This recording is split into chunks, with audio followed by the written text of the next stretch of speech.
So this short film is going to talk you through how to create a Wikipedia page from scratch.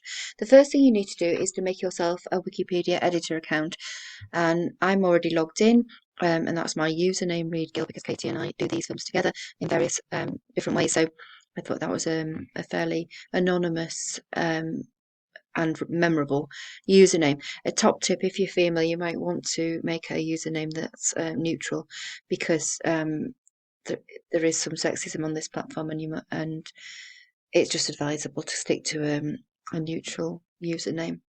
So you log in, make yourself an account. Now Wikipedia allows you to connect your username to an email address, and it will send you updates to things that have changed about pages you've made, or edits you've made, if they've been accepted, if they've been changed and taken out by other editors and moderated. If you don't want to do that, you don't have to. So you don't have to link it to an email account. You can just log in to see notifications about things that you've done and whether they've been accepted or not. And they're the notifications. So you've logged in, you've got a username, you're now a Wikipedia editor, and that's all you have to do to be allowed to start making pages.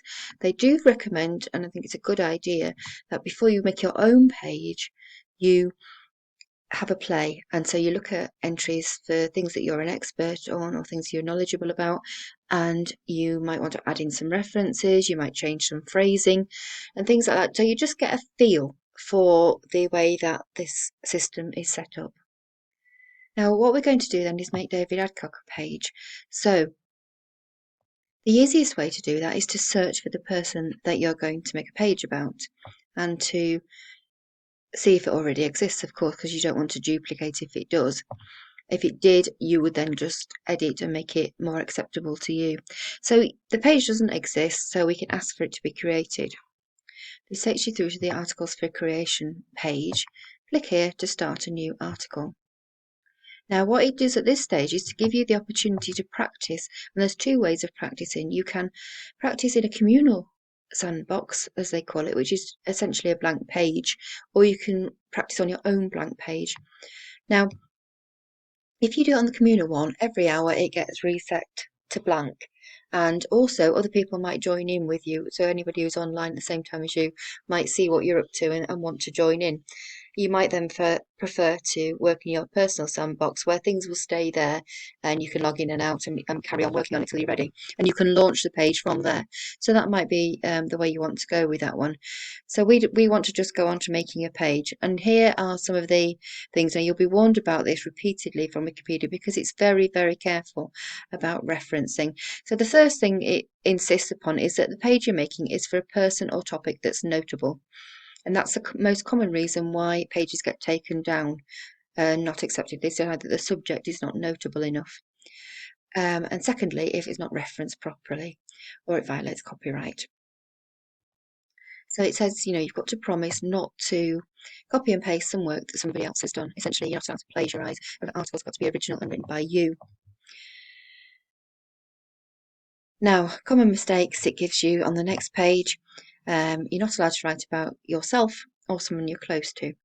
And so people have got into trouble for creating their own pages, for editing their own pages. You sometimes see on social media there's been a hoo-ha about some famous person adding in bits and pieces to their page or changing things, and it's generally frowned upon, although a lot of famous people have publicists whose job it is to manage their Wikipedia entry along with other things. So it's got to be in your own word, and you've got to cite properly. And it's not about promoting, so you can't make a Wikipedia page about your new book or your new product and plug it away, because it's an encyclopedia, not a marketing tool. So if you're paid to edit, that's okay, but you have to disclose it, okay? It comes up and says you've got to disclose. Again, another disclosure if you're writing about somebody you're close to. So I'm not connected to David Adcock personally, so I can click on that one. So we're going to make a page. We're going to type his name into there and create a new article draft. Again, you get all the warnings that we've just seen and the 4 steps to making a page. So we create it in the blank area as illustrated. There is a click on link you can go to get the shortcodes to formatting your page, and it tells you how to do inline citations, and what it considers to be a reliable source. Certain things will not be accepted, and generally things like a blog post from somewhere else won't be accepted. It should be something which is published and they're able to link to. Okay, so we can continue working on this as long as we like. Well, they say that you've got 6 months. If it's declined, you'll still be able to edit it. It'll be marked as declined, so you can resubmit. If you feel it's ready to be published as an article, then you send it to be reviewed. And you do that by adding submit at the beginning of your draft. That will mean it goes to somebody who's got higher rights as an editor than you, and they will decide whether it meets the criteria for publication at Wikipedia. Don't be surprised if it doesn't until you've met all their terms and conditions. But some of it is